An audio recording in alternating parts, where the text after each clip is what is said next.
للمتقين الذين يؤمنون بالغيب وقال رسول الله صلى الله عليه وسلم يا أيها الناس قولوا لا إله إلا الله تفلحوا أو كما قال عليه الصلاة والسلام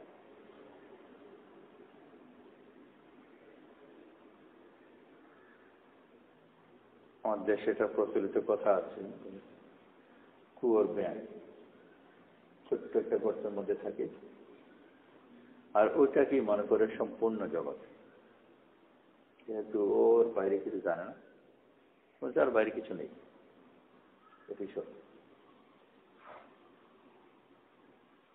তো সেই ব্যাঙ সম্বন্ধে গল্প যে সমুদ্র থেকে এক ব্যাঙ সমুদ্র এসে ওই কুয়োর মধ্যে পড়েছে বলছে আমি যেখানে ছিলাম ওটা তো অনেক বড় যেটা কুয়োর ভিতরে আছে ও বল কত বড় এইদিকে এত এত বড় কুয়োর জল পর্যন্ত না আরো বড় ডুব দিল নিচের দিকে আরো বড় ওদিকে সেটাই বুঝতে পারে না কথা খুব প্রচলিত কুয়োর ব্যাঙ লোকে ব্যবহারও করে কিন্তু ও বিচারা জানে না যে নিজে যে গর্তের মধ্যে তার জীবন মনে করে ওটা আরো ছোট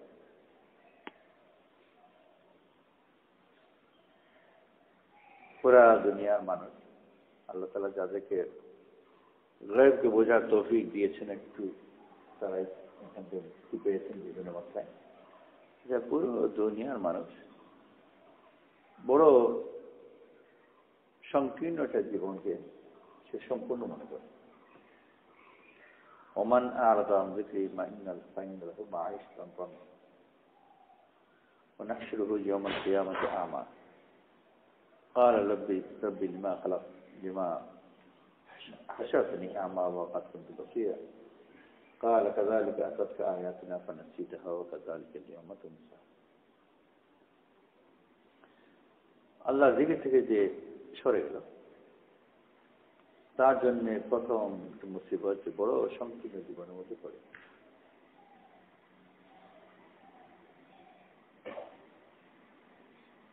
যে সংকীর্ণ দুনিয়া সব মানুষকে ঘিরে আছে সেটা হলো যা কিছু ঘটে সে মনে করে যে কারণের পরিণত কারণ বলতে ওগুলো বুঝে যেগুলো সে কারণ হিসাবে স্বীকার করে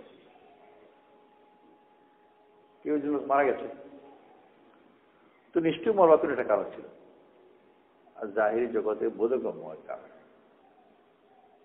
আল্লাহ হুকুম দিয়েছেন ওটাকে কারণ বলেন ছোঁয়া যায় দূর থেকে একটা জিনিস করতে পারে টেনে টেনে কোনোভাবে বুঝবার চেষ্টা করে একটা কারণ ওখানে পৌঁছানো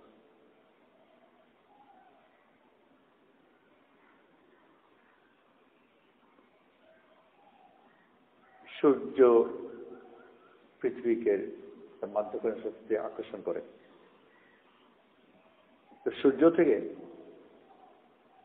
দুনিয়ার মানুষও বলতো যে কোনো না কোনো ভাবে ওখানে একটা তার দিয়ে যাচ্ছে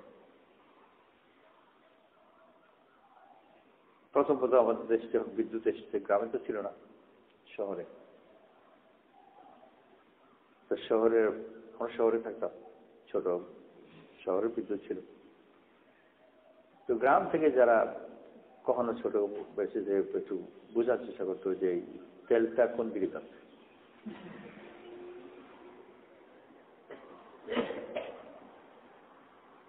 একটু বেশি বৈজ্ঞানিক ধরনের হলে ওই তারের ভিতরে ছিদ্র দেওয়া আছে কিনা তেল যাওয়া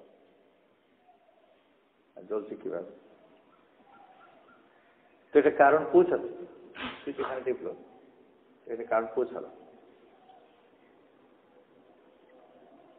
তো সুইচ টিপলো বিদ্যুৎ পৌঁছালো তবু একটা সংযোগ বৈজ্ঞানিকরা বলে যে একটা ইলেকট্রন হোক আর যেটাই হোক কিছু একটা ওখানে গিয়েছে তারপর জ্বলছে সূর্য বা দূর তারকা যেখান থেকে সূর্য আলো আসতে লাগে কয়েক হাজার বছর ওই তারকার আকর্ষণ পৃথিবীর উপর কেমন করে আসছে আছে এই নিয়ে মহা চিন্তা। তার বিশ্বাস হলে যে যা কিছু ঘটে কোনো না কোনো একটা কারণের ভিতর দিয়ে,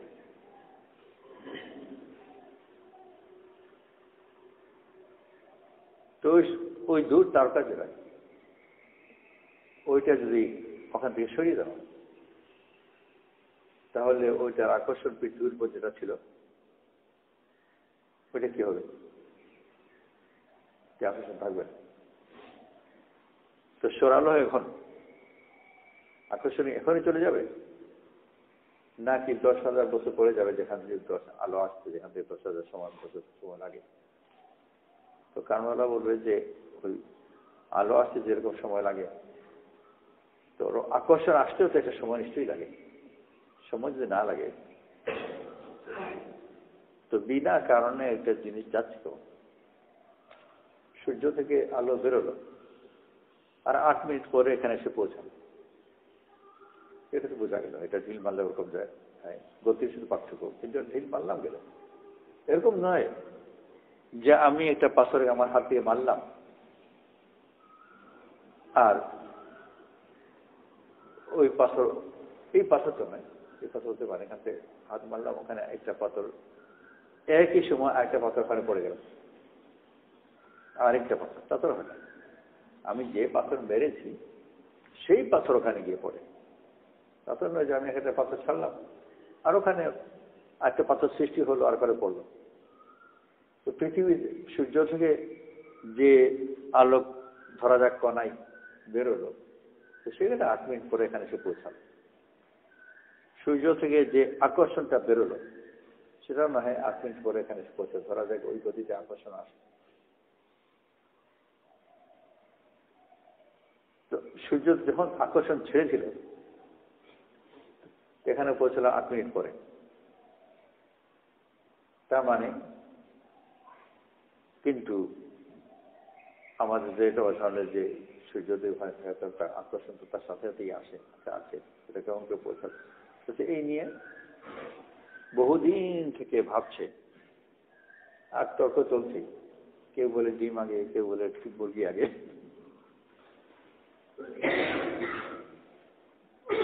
আর মনে করে যে বড় জ্ঞানের চিন্তা করছে। গোটা দুনিয়ার মানুষ বড় ছোট এটা জগতের মধ্যে আবদ্ধ হয়ে আছে, আর ওইটাকে সম্পূর্ণ মনে করে সে সবই বুঝাতে চায়। তো ওর যে জগৎকে সে সম্পূর্ণ জগৎ মনে করে, এই জগৎ বড় আংশিক, বড় ছোট। ও চোখের সামনে যদি দেখেও যেটা পাথর হাত থেকে ছাড়লো, ওটা নিচে গেল না, উপর থেকে গিয়ে কাছে উঠে বসে গেল। এতই তার আকীদা যে নিচে পড়ার কথা ও নিজের চোখে দেখলেও বিশ্বাস করবে, বলবে যে আমার দেখা বুঝে আসলে পাথর নিচেই পড়ে, বিশ্বাসই করতে যায়। তো একেবারে কাছেই জিনটা কত ওর কত কিছু করে খামাখা নিয়ে যায়। আজকাল কম সিলেটের একটা অংশ আছে করিমগঞ্জ, ওইদিকে জিন টিনের অবস্থান উৎপাদ অনেক বেশি। তাদের ওখানে আমি শুনেছি, দেখা নয়, গল্প যে দৈনন্দিন জীবনের মধ্যে জিনের ঘটনায় হামেশা থাকতো। রাতে খেতে বসেছে, প্রদীপ নিয়ে যাচ্ছে, ওরা ঘরের লোক ওই ফাঁকজামি করতো, না বাবা ওই প্রদীপ দিয়ে যাওয়া থেকে আমি কেমন করে খাবো। একজন নাকি কলকাতায় পড়তে গেছে, কলকাতায় পড়তে গিয়েও আধুনিক হয়েছে। 1100 একটা গ্রামের নাম, ওই গ্রামের ছিল খুব বেশি গল্প শোনা যায়, আগে ছিল। তো ওখানে ছুটি দিতে এসে বলে আমি এসব বিশ্বাস করি। বলার সাথে সাথে স্যান্ডেল একটা ছিল, ওই স্যান্ডেল এসে 2 কানে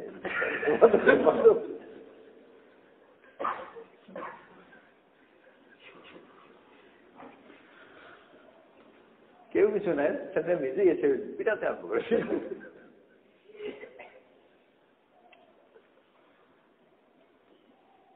আমরা বড় ছোট এটা জগৎ, এই আসবাবের জগৎ, সব কিছুকে এই ছোট্ট আসবাবের জগতের মধ্যে ঠেলে ঢুকাচ্ছে।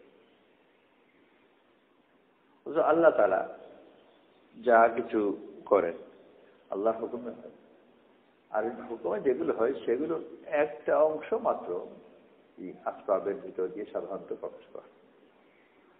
দুনিয়াটা নিয়ম শৃঙ্খলা রাখা যায়, যারা বিশ্বাস করতে চায় তাকে সেইভাবে দেখিয়ে দেবে। নমরুদ বোধহয় আল্লাহকে হত্যা করার জন্য তীর মারল,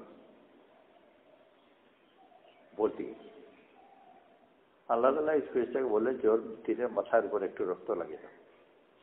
তীর যখন আবার ফিরে এলো, দেখ মাথার উপর রক্ত, তো খুশ হয়ে গেল যে মেরেই ফেলি। কেন করলেন? আল্লাহ তাআলা দুনিয়াকে আমরা পাইছিলেন যে মানুষ তার ধারণাকে আল্লাহ তাআলা জবরদস্তি ভাঙে, শুদ্ধ হল। আর এই জন্য মনে হচ্ছে তুমি তোমার ধারণাকে শুদ্ধ করো। আর এটা কি, যে মনে করে এই আসবাবে জগতের ভিতর সবকিছু হয়, ও এমনই অন্ধ হয়ে যায় যে তার ধারণার কারণে যে আসবাবের নিয়মের বহুভূত হাজার কিছু চোখের সামনে দেখছে, কিন্তু ঘুরে ঘুরে আপা করে না আসবাব হয়ে যায়। আর ওর ধারণা মতো আল্লাহ তাআলা তাকে করার সুযোগ দেন। নমরুদ যেহেতু ধারণা করতো, তীর মারল, তো তীর ফিরে এলো, মাথায় রক্ত, সেও খুশি হয়ে গেছে। হ্যাঁ, সে মেরে ফেলেছে। তো আল্লাহ তাআলা এই দুনিয়ার কিছু ঘটনা সাধারণত আসবাবে জগতের ভিতর দিয়ে দেবে। এটা না হতো তো দুনিয়া কোনো পরীক্ষার জায়গায় ছিল না। পরীক্ষা তো এই আসবাবের ভিতর দিয়ে হয়, যে তুমি কি এই আসবাবকে যেটাকে দেখছো চোখের সামনে হয়, এটাকেই তুমি আসল মনে করো, নাকি মুসাব্বিবুল আসবাবকে আসল মনে করো। মুসাব্বিবুল আসবাবকে, যিনি আসবাব সৃষ্টি করেন।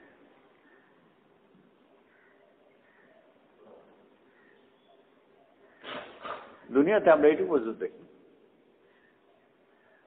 যে একজনকে গুলি করল, গুলি যে করল তার পেছনে কেউ আবার অর্ডার দিয়েছে, তো যে আদেশ দিয়েছে তার আদেশে এগুলি করে। তো প্রথম ধাপ মনে যে ও গুলি করে মরে, যে এক ধাপ আগে যায় সে বলছে ও তো তারা একদম মাত্র সিপাহী, গুলি তোর আদেশ দিয়েছে,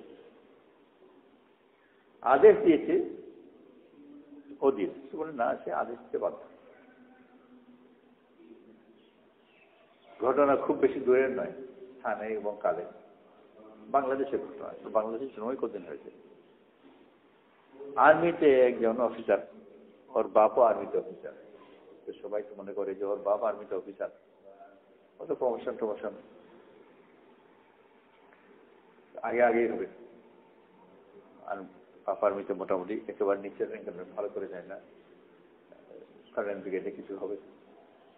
তো সেই হিসাবে ওর ছেলে ঢুকেছে, কত সুবিধা। বাংলাদেশি অল্প দিনে আর্মির ভিতরে আভ্যন্তরীণ কুটু ইত্যাদি অনেকবার হয়েছে, অনেক লোক মরেছে।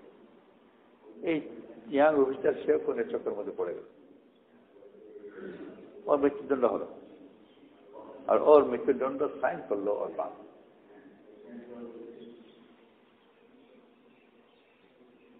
করতে হবে, আর না করলে যে ছেলে বেঁচে যাবে তাও না।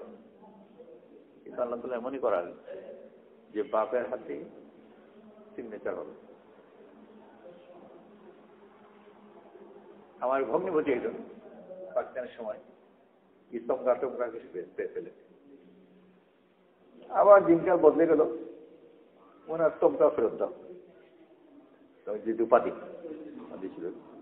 আর পাকিস্তানের সময় ওই তমকা সেগুলো মিটে গেছে। এই বীরুত্তম প্রত্যম বিসর্জন সময় থাকল বা বাংলাদেশের বা পাকিস্তানের সময় এগুলো হচ্ছে বীরুত্তম বাংলা শব্দ ছিল না, তারপর গায়ে জুরত টুরত সব থাকতো, আর্মিতে জুরত হিম্মতের ওরকম সিভিলে ছিলেন সেগুলো। তারপর সম্ভবত কোন সময় জানি না, মানে যখন গভর্নমেন্ট বলতেছে তো ওনার তমগা বাতিল হয়ে গেল। তমগা বাতিল হওয়ার অর্ডার গেল আবার আমার ভাইকে।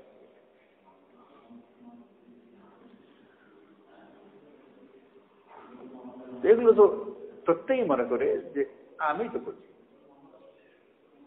যে গুলি করছে ওগুলো তুই কেন গুলি করছে, আমি গুলি করছি, আমাকে তো করানো হয়। ছেলের বাপ যে সাইন করলো ওগুলি ওটার, তাকে জিজ্ঞেস করে যে আপনি কিরকম বাপ হলেন আপনার ছেলের মৃত্যুর জন্য সাইন করে দিলেন। আমি কি করেছি, আমি করতে পারি। একজন বাপ তার ছেলের মৃত্যুর জন্য, ইয়াং ছেলে থেকে খুব খুশি কথা হবে তার জন্য, কত খুশি করছে। যত কষ্টই হোক আর যত আপত্তি থাকুক করতে পারবে। যখন সে করছে তখন কেউ এসে তার হাতে কলমে ধরে তাকে সাইন করাচ্ছে না, দেখে মনে হবে ও নিজেই সাইন করছে, কিন্তু করছে কেউ করাচ্ছে। তো মনে হয় এই আসবাবের ভিতর দিয়ে হয়, কিন্তু এই আসবাব গুলোতে সব মুসাব্বিবুল আসবাব নিয়ন্ত্রণ করে। প্রথম কথা তো হলো যে আসবাব নিজে থেকে চলে না, আসবাবকে বানানো, যে আসবাবকে বানাচ্ছে ভাঙছে পরিবর্তন করছে ঠিক। আর দুনিয়াতে আসবাব অবস্থান কত দেখা যায় আজকাল। যদি আজ থেকে 40 বছর আগে একটা প্রেসক্রিপশন নিয়ে ডাক্তারি প্রেসক্রিপশন নিয়ে দোকানগুলোতে যায় ওষুধ কিনবার জন্য, ওই ওষুধগুলো কিছু পাবেন, একটা পাবেন। কেন? যে এই ওষুধগুলো পরবর্তীতে প্রমাণিত হয়েছে যে এই ওষুধগুলো খারাপ, এগুলো ব্যবহার বন্ধ হয়ে গেছে। তখন কিন্তু বেশুমার লোকে এগুলো ওষুধ খেয়ে হচ্ছে ভালো হয়েছে।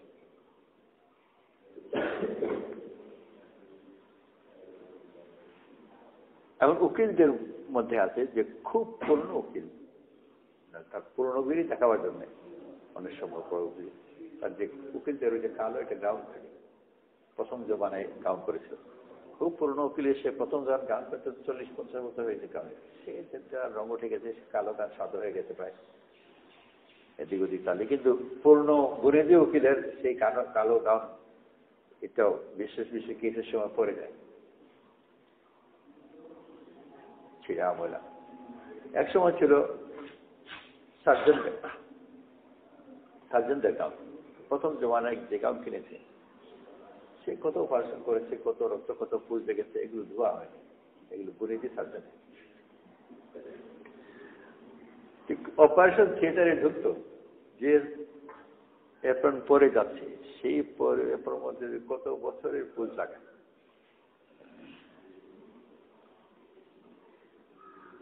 এখন বলবে যে এরকম সার্জন যত ধরনের মানে যত নোংরা হতে পারে ওইটা দিয়ে রোগী তো ইনফেকশন হয় তখনই মরবে, তো সবাই মরে যেতে লাগে, অথচ না, রোগী ভালো হতো ওই পুজোর মধ্যে।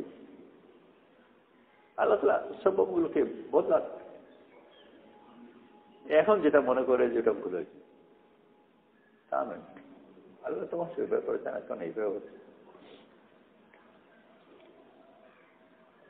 5 জন রোগী, 5 চিকিৎসক, একজন গেল MBBS ডাক্তারের কাছে, সে দেখে ঢুকে এটা ডায়াগনোস করে প্রেসক্রিপশনটা দিল। আরেকজনের কাছে গেল হাকিমের কাছে, হাকিমের দেখে থেকে তার কারুরা প্রেশার গুলো দেখে থেকে ভালো করে তাকে প্রেসক্রিপশন দিলেন শিশির মধ্যে। হাকিমরা কারুরা দেখে, কারুরা কি শিশি, শিশির তো পেশাব থাকে, পেশাব রক্তম দেখে হোমিওপ্যাথিক কাছে গেল। হোমিওপ্যাথিক জিজ্ঞেস করলো যে আপনার বাপের বিয়ে কবে হয়েছিল?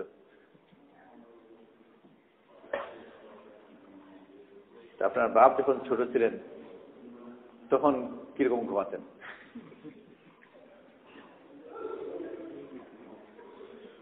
তো 14 পৃষ্ঠার ইতিহাস, প্রাগ ইতিহাস সব জোগাড় করে একটা প্রেসক্রিপশন দিল।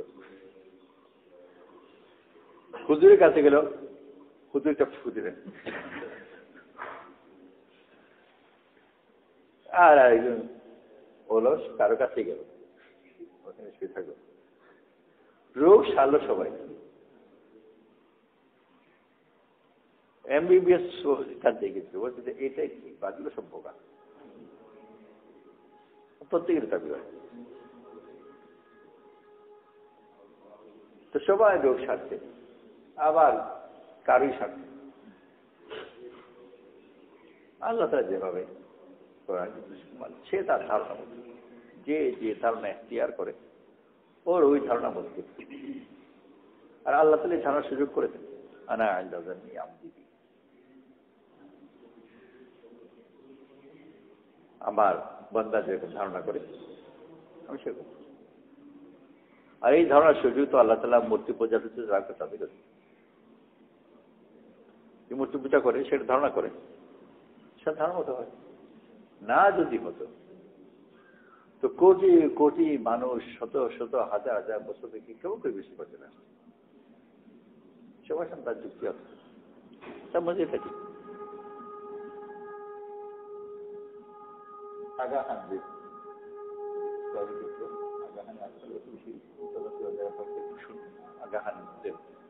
পাশাপাশি ছিল, আপনারা চলে গেছে ওরা অন্যান্য দেশে, এই দেশে কেউটা নেই। পাকিস্তান যখন প্রথম হলো, হওয়ার পরে পাকিস্তান যে সরকার কর্মচারী টর্মচারী গোটা দেশে কর্মচারীদের বেতন দেওয়ার টাকা নেই, চেষ্টা হয়ে গেছে চাকরি করে কিন্তু বেতন করতে টাকা নেই। তো পাকিস্তানের সব কর্মচারীদের টাকা কিছুদিন পর্যন্ত আগা খান দিয়ে এত টাকা ছিল, সম্প্রদায়ের লোক টাকা দেয়, তার ওর পূজা করে। ব্যবসায়ী আর বড় অংশ মালিককে দেয়। আগা খানের এরা বিদেশে পড়াশোনা করেছে, একেবারে আধুনিক সুরটাই পড়া।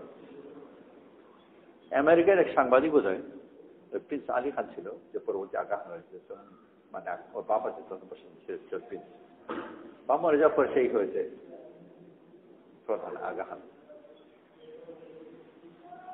আমেরিকা বিল্লাতে পড়াশোনা করেছে, ওই লাইনে ওদের মধ্যে কথাবার্তা বলতে জানে। তো ওই কোন সাংবাদিক, সমস্ত ব্রিটিশ সাংবাদিক জিজ্ঞেস করলো যে তোমার মধ্যে এমন কি আছে যে এত লোক তোমার পূজা করে? তখন ভারতের বোধহয় জনসংখ্যা ছিল 60 কোটি, পরবর্তী অনেক বেড়ে গেছে। তো যাই 60 কোটি মানুষ গরু পূজা করতে পারে, আমি গরুতে খারাপ নাই।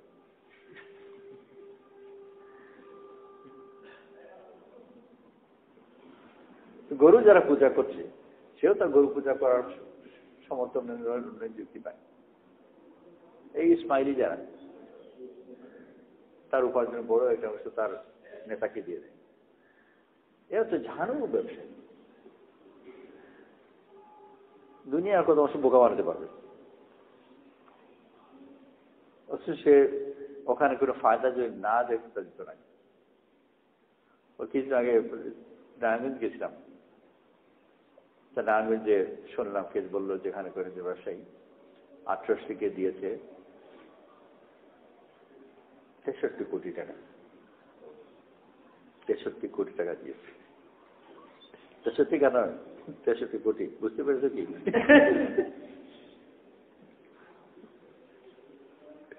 বুঝতে লাগবে কয়েকদিন। তো যে 63 কোটি টাকা দিতে পারে সে কি দুনিয়ার বুদ্ধি কিছু কম রাখে নাই? চুরি হোক আর ডাকাতি হোক, তাও তো বুদ্ধি লাগে। এরকম একজন বুদ্ধিমান চালাক চতুর্ল এত টাকা ওকে কেন দিল? সেও তার যুক্তি বুদ্ধি দিয়ে ফায়দা দেখছে, লাভ হচ্ছে। তো যে যেভাবে দেখে সেভাবে পেয়েছে খেলাটা দেখে। তাইফবাসী মুসলমান হল, রাসূল সাল্লাল্লাহু আলাইহি ওয়াসাল্লাম বগেরা বিশ্বপাত আমাকে পাঠালেন তাইফের মূর্তিগুলো ভাঙতে। তাইফের মূর্তি ছিল বড় বড়, লাত উজ্জা ইত্যাদি। তো মগরাবের সুবহানাল্লাহ উনি ওই কবিলায় গেলেন, মুসলমানরা হয়ে গেছে, কিন্তু আকীদা তো সাথে সাথে ঠিক না, কিছু তাগিদ হয়ে যায়। তো ওরা নিজেরা তো ভাঙতে সাহস করেই না। মগরাবের সুবহানাল্লাহ ভাঙতে গেছেন, ওরা দূর থেকে দেখছে আর বলছে যে এত সহজে কেন হয়ে যাবে, ওরা কে ছেড়ে দেবে। মগরাবের সুবহানাল্লাহ বড় এক হাতুড়ি দিয়ে বড় মূর্তি একটা আঘাত করলে, মার মেরেই পড়ে গেছে। একদিকে হাতুড়ি পড়েছে, একদিকে উনি পড়েছে, এটা চিৎপটাং হয়েছে। আর যারা দেখছিল তারা তো আমি বলেছিলাম না তো সহ্য। তারপর আবার উঠলেন, তারপর আবার ঘটনা কি ঘটনা একটু রসিকতা করুন।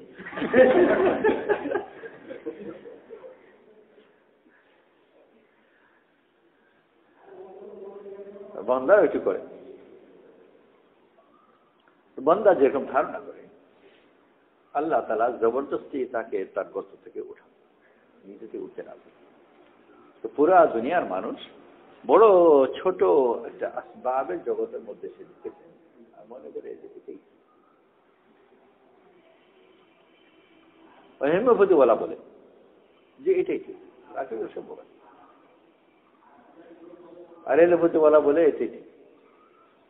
হেমিওপ্যাথিওয়ালা এলোপ্যাথিওয়ালা এলোপ্যাথি করে, এলোপাতারি করে। এটা হেমিওপ্যাথি, এটা এলোপ্যাথি না।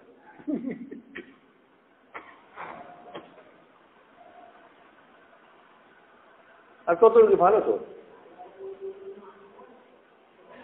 যেগুলো ভালো হলো হলো, যেগুলো মরগুলো আল্লাহ রোগী মরে গেছে।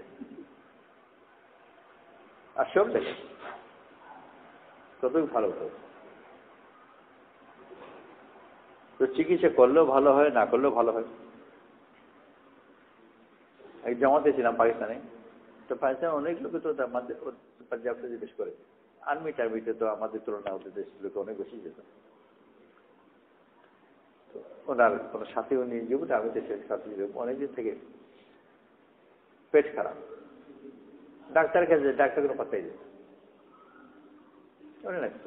অনেক সময় তো বকাস হামকাই কাজ না করার জন্য ডাক্তার কাছে প্রেসক্রিপশন, আমি সব ডাক্তারের আদেশে রেস্ট তার ডাক্তার বলে দিয়েছেন, আর তার ডাক্তার কোনো পাত্তাই দিত, আরো বিচার কষ্ট করছে। তারপর তার নিজের উপর রাগ হয়েছে, ডাক্তার উপর রাগ হয়েছে, সবার উপর রাগ হয়েছে, তারপর মরিচ গুলে পানি খেয়েছে যে ভালো করে শরীর খারাপ, তবে ডাক্তার পাতা দেবে চিকিৎসা করবে। তো মরিচ গুলো খেয়েছে, ওর পেটকে খুব একটা চূড়ান্ত এক্সট্রিম অবস্থায় নিয়ে যাওয়ার জন্য ওর রোগ।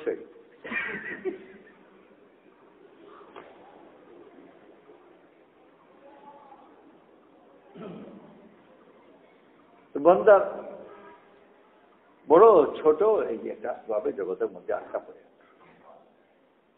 আর আল্লাহ তাআলা মেহেরবানি করে আমি আলামিনকে পাঠিয়েছেন দুনিয়ার মানুষকে এই আসবাব থেকে উদ্ধার করে, আসবাবের জগৎ থেকে উদ্ধার করে সে বানাচ্ছে সংকীর্ণ জগৎ। অথচ দেখেও বিশ্বাস করে, আসবাব বিশ্বাস করে, আবার জাদু টাদু বিশ্বাস করে। আর জাদুর যে আছে যেগুলো এই আসবাবের জগতের নিয়মের সাথে তার কোনো মিল, দূর কোথায় কি কে কি মন্ত্র পড়ছে আর তার উপর কি আসর হচ্ছে, এগুলো হচ্ছে।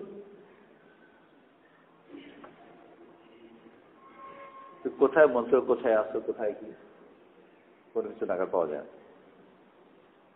তারপরে ঘুরে ফিরে আবার আসবে ওদের এটাতে, এটা আরেক ধরনের আসবাব। কিন্তু এই আসবাব যে দুনিয়ার প্রচলিত আসবাব তার কোনো সম্পর্ক নেই। না ঢিল মারলো, না গুলি মারলো, না কোনো কিছু খাওয়ালো, আসবাব পড়ছে। দিনাজপুর যে শাকিল আছে, শাকিলের চাচাতো বোন নাকে আত্মীয়। গত বছর রমজানের সময় আমরা যখন এতেকাফ ছিলাম, তো শাকিল ওর এই চাচাতো বোনকে নিয়ে, পরিবারকে নিয়ে ঢাকা হাসপাতাল গেছে। ও নিজেই ডাক্তার, তাও ও ডাক্তারটি খোলায় রোগীকে নিয়ে গেছে ঢাকা স্কয়ার হাসপাতাল, স্কয়ার মানে ঢাকা বড় হাসপাতালের মধ্যে একটা। তো ওখানে গিয়ে ওর বমি করে, রোগীর সমস্যা হলো যে খেতে পারে না, বারবার করে বমি করে খেতে পারে, দিন রাত অস্থির পেরেশান হয়ে গেছে। আর কোনো কিছু পায় না, কারণ পরিবারের ওর সেই মহিলা নতুন বিয়ে হয়েছে, পরিবারের লোকে একটু সন্দেহ করে যে রোগটা 2 নম্বরে কিনা, মানুষ একটু নজর টানবার জন্যে, সহানুভূতির জন্যে কখনো কখনো একটু অনেকগুলো কাজ মানুষ করে, সেটাও হতে পারে। হাসপাতালে গিয়ে প্রায় 100টার মতো যত ধরনের টেস্ট করলো, ওরাও কিছু বুঝতে পারে না, ওরাও বের করে সন্দেহটা। এতে রোগীর অবস্থা আরো শারীরিকভাবে তো বিচারা মরার কাছে আসি হয়েছে, আর এই সন্দেহটা চাপ দেওয়া পর্যন্ত মানসিকভাবে শাকিলুল বলছে। আমি বললাম যে অন্য জিনিস তো হতে পারে, খোঁজ করে দেখো, জাদু জাতি কিছু আছে। তো খোঁজ করলো, আমার জানি তাকে খোঁজ করলো। উনি বললেন হ্যাঁ, কি করতে হবে? তা আপাতত কোনো সমস্যা নয়, এই লবণের মধ্যে সূরা তারিকের শেষ আয়াত, ওই যে কি দুনা কাইদু কি দুকাইদা, এটা সমস্ত 25 বার পড়ে লবণে ফুদিয়ে ওই লবণে খাইয়ে দেয়, একটু জিভে লাগিয়ে দেয়, ওর এই লক্ষণ যেগুলো আছে বই করতে পারে এগুলো থেমে যাবে, ঠিক হয়ে যাবে। তারপর একটু চিকিৎসা করতে হবে। নিশ্চয় তারা বলবে তাই। তো ঢাকা থেকে ওর ভাই, আমরা ছিলাম, এখানে আয়াত করে সেও সাহস পাচ্ছে না যে আমি পড়লে হয় কিনা,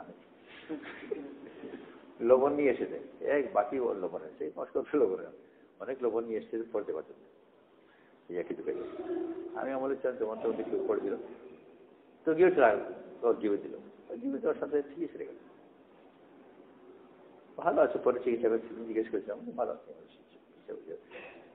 তো এই যে বিরাট হাসপাতাল, যত যন্ত্র, কত অ্যানালাইসিস, এরা এই যে যন্ত্র, হাসপাতাল, অ্যানালাইসিস এইসব ঠিক করে কি ব্যাপার তো লবণের মধ্যে।